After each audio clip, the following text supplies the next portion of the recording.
오늘 주신 하나님의 말씀 여호수아 10장 16절에서 28절까지 말씀입니다. 여호수아 10장 26절에서 28절까지 말씀을 우리 한 절씩 교독하시고 28절 함께 읽겠습니다. 교독하시겠습니다. 그 다섯 왕들이 도망하여 막게다의 굴에 숨었더니 어떤 사람이 여호수아에게 구하여 이르되 막게다의 굴에 그곳에 완전히 숨을 것을 하였으니 여호수아가 이르되 굴 어귀에 큰 돌을 굴려 막고 사람을 그 곁에 두어 그들을 지키게 하고 너에게 주체하지 말고 너희 에게 두리라.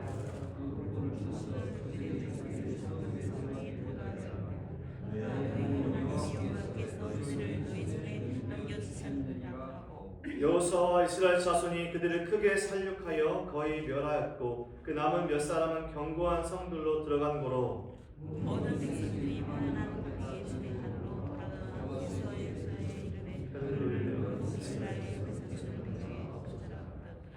그때 여호수아가 이르되 굴 어귀를 열고 그 굴에서 그 다섯 왕들을 내게로 끌어내라 하매 그들이 그때하며 후다에서의 왕들이 있고 예루살렘의 왕들이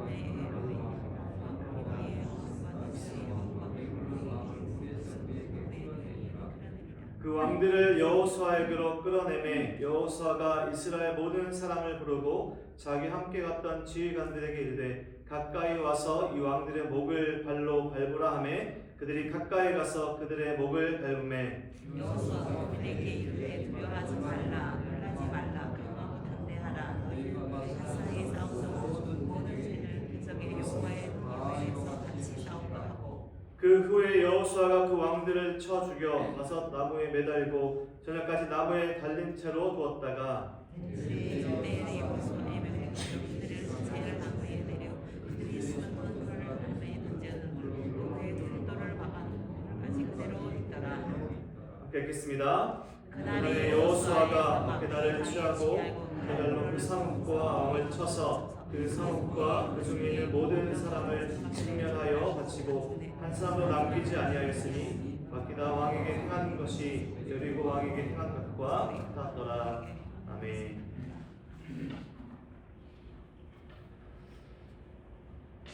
우리는 요단강을 건너 이스라엘 백성들의 가나안 정복기를 함께 걷고 있습니다. 하나님과 동행하는 그 길은 늘 승리의 길입니다. 하나님께서 명령하신 가나안 땅의 정복의 방식은 정력의 명령은 헤렘, 즉 진멸이었습니다.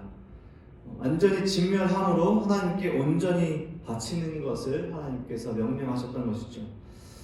가나안 땅의 전쟁은 이스라엘 백성들이 주도하는 전쟁이 아니라 가나안 땅을 진멸하시는 심판하시는 하나님의 거룩한 전쟁에 이스라엘 백성들이 참여하는 것이었습니다. 우리는 이스라엘 백성들의 전쟁에 하나님께서 도와주신 것으로 보이지만 사실은 하나님의 이 거룩한 전쟁에 이스라엘 백성들이 함께하는 것이죠. 이스라엘 백성들이 승리하는 이유는 이스라엘 백성들의 강함, 자신들의 강함이 아니라 하나님의 강함이었습니다. 아주 간단한 신앙의 원리이지만 이스라엘 백성들은 하나님의 명령에 순종할 때 승리할 수 있었고 하나님의 명령에 불순종할 때 패배를 경험하게 됩니다. 우리가 그것을 말씀으로 보고 있는 중이죠. 그것은 바로 하나님께서 주신 명령을 수행할 때, 명령에 순종할 때 승리하는 방식이기 때문입니다. 결국 가나안 정복 전쟁이 하나님의 전쟁이라는 것을 보여주는 그런 말씀입니다. 우리 성도들의 삶에서 일어나는 모든 패배, 모든 실패의 원인은 그 근원을 살펴보면 하나님의 말씀에 불순종함에 있습니다. 내 생각, 내 원함, 내 힘과 내 능력을 의지할 때, 하나님을 의지하지 않을 때 가나안 땅에서 얻어지는 전리품과 같은 세상의 좋은 것들이 주어질 수 있지만 결국 그것은 신앙의 삶의 실패로 연결되는 이유가 되기도 합니다. 하나님께서 결국 원하시는 것은 마음과 생각이, 결국 삶이 하나님께 온전히 바쳐진, 온전히 순종하는 삶입니다. 하나님께 온전히 순종할 때 하나님의 백성들, 성도들은 승리를 경험할 수 있게 됩니다. 우리가 말씀을 보았던 것처럼 이스라엘 백성들은 여리고성 그리고 아이성을 차례차례 정복해 나갑니다. 순서상 그 다음은 기브온성이 됐어야 했습니다. 하지만 하나님께서 그 모든 상황들을 우리에게 보여주셨고, 이스라엘 백성들은 하나님께 묻지 않고 그들을 속이는 기브온 성 사람들과 평화 조약을 맺음으로 기브온 성을 공격하지 못하게 됩니다. 실수로 맺은 약속이지만 하나님은 이스라엘 백성들의 이 실수까지도 품으시고 그 약속이 지켜지도록 하신 것이죠. 우리가 지난 말씀에서 그것을 살펴보았습니다. 기브온 성은 가나안 땅에서 유일하게 이스라엘 백성들에게 점령당하지 않은 한 성읍으로 남게 됩니다. 이 기브온 사람들이 이스라엘 백성들과 평화 조약을 맺었다는 이 이야기는 가나안 땅의 남쪽 지역의 왕쪽 지역 사람들에게 동요를 일으키게 됩니다. 그들이 서로 동맹을 맺고 기브온 땅을 공격하게 만드는 원인이 되는 것이죠.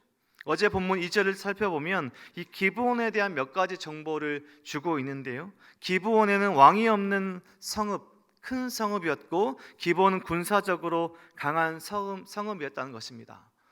이스라엘과 전쟁을 했어도 아마 전쟁이 가능했을 강한 성읍이었지만 이 성읍이 평화 조약을 맺음으로 전쟁을 하지 않게 되었던 것입니다. 그런 큰 성읍과 강한 군사력의 성읍이 이스라엘에게 항복했던 것입니다. 가나안 땅 남쪽 다섯 왕들의 연합군은 어제 말씀을 살펴봤던 것처럼 이스라엘과의 전쟁에서 결국 패배했습니다. 여리고성 전투도 그리고 아이성 전투도 기브온성 어제의 전투도 모두 하나님께서 이미 승리를 주셨기 때문입니다. 전쟁 전에 항상 하나님께서 먼저 선포하셨습니다. 이미 이 성을 너에게 넘겨주었다. 여호수아와 이스라엘 백성들에게 이미 승리를 말씀하셨던 것이죠. 6장 2절에서 여리고성 전투 앞에서도, 그리고 8장 1절 아이성 전투에서도, 그리고 오늘 기브온 전투에서도 10장 8절 말씀 보십시오. 그때 여호와께서 여호수아에게 이르시되 그들을 두려워하지 말라. 내가 그들을 내 손에 넘겨주었다. 승리를 할 것인지 패배를 할 것인지가 아니라 이미 승리가 주어졌다는 것입니다. 이스라엘 백성들이 해야 했던 일은 이미 승리를 주신 하나님을 믿고 나아가는 것이었습니다. 하나님께서 이미 그 성을 그들 손에 주셨기 때문입니다.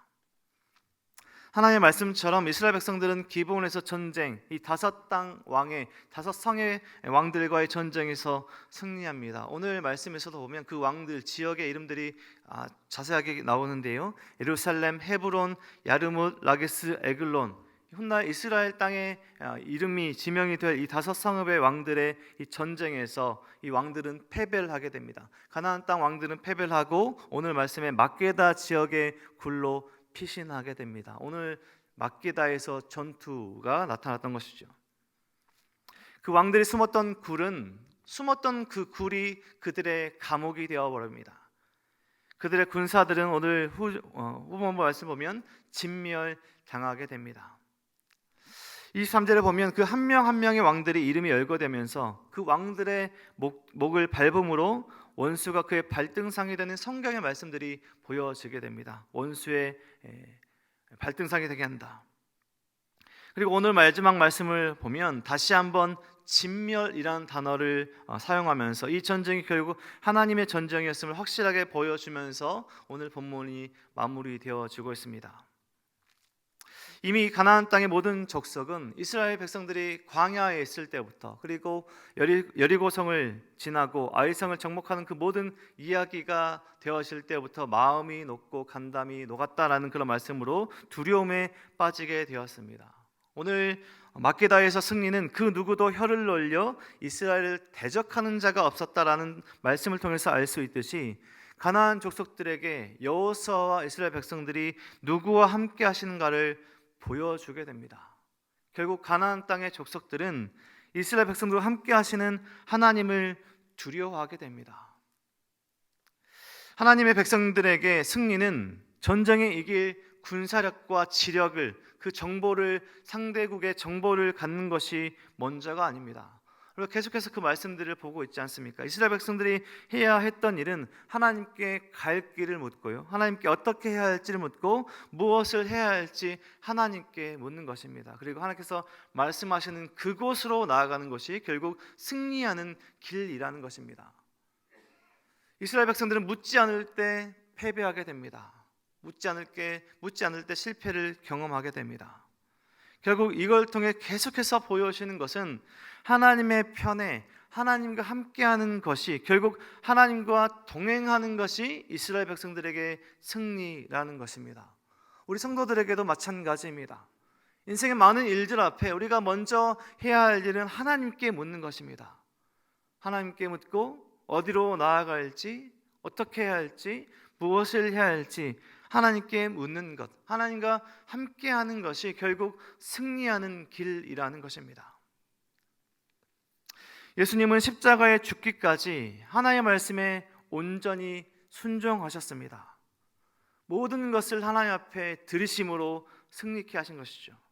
십자가에서 모든 것을 온전히 바치셨습니다. 남기지 않고 모든 것을 십자가에서 바치심으로 승리하셨습니다. 사탄의 머리를 밟으신 예수님의 승리가 결국 우리의 승리가 되게 하신 것이죠.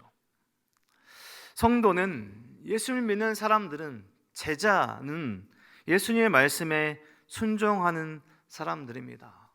오늘 말씀에서도 보는 여호수아에게 승리를 주신 하나님께서 과거에도, 그리고 오늘도, 내일도 승리를 주실 것을 믿음으로 바라보는 것입니다.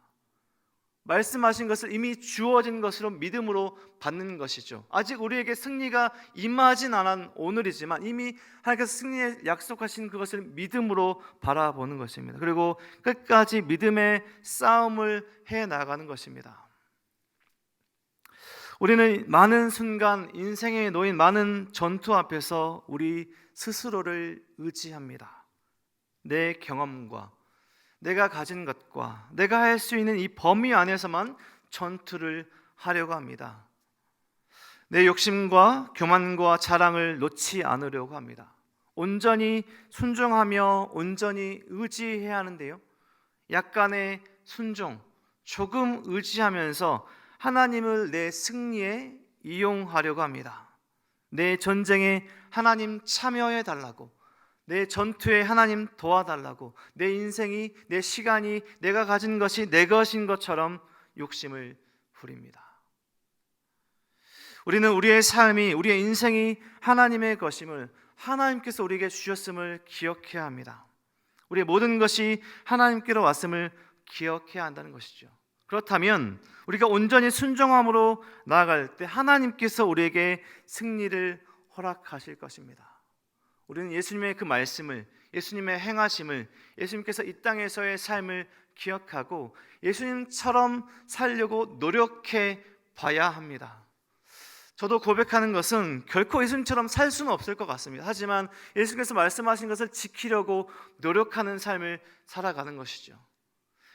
예수님처럼 십자가에서 온전히 바칠 수는, 모든 것을 드릴 수는 없을 것 같습니다. 하지만 예수님처럼 온전히 드릴 것처럼 애쓰고 노력해 봐야 한다는 것이죠. 오늘도 수많은 선택들, 오늘 이스라엘 전투와 같은, 막게다 전투와 같은 수많은 인생의 일들 앞에 우리는 여호수아와 이스라엘 백성들에게 승리를 주신 하나님께 소망을 두며 하나님께서 원하시는 온전한 순종함으로, 믿음으로 끝까지 싸우는 삶을 살아야 할 것입니다. 결국 승리를 주신, 이미 승리를 경험케 하실 하나님의 그 승리가 우리 삶 가운데 경험되어질 것을 우리 모든 성도님들이 살아갈 것이기 때문입니다. 오늘 말씀을 읽고 함께 묵상하고 계속해서 이스라엘 백성들의 그 승리와 또 패배까지도, 실수까지도 함께 보고 계시는 우리 모든 성도님들, 이스라엘 백성들이 언제 승리를 경험하게 되는지, 언제 실패를 경험하게 되는지 잘 보시고 우리 삶 가운데 수많은 인생의 전투들 앞에 패배와 그 모든 실패가 아니라 하나님께서 주신 그 승리를 경험하시는 우리 모든 성도님들의 삶이 되시길, 오늘 하루가 되시길, 우리 평생의 삶이 되시길 주님의 이름으로 간절히 축원드립니다. 기도하겠습니다.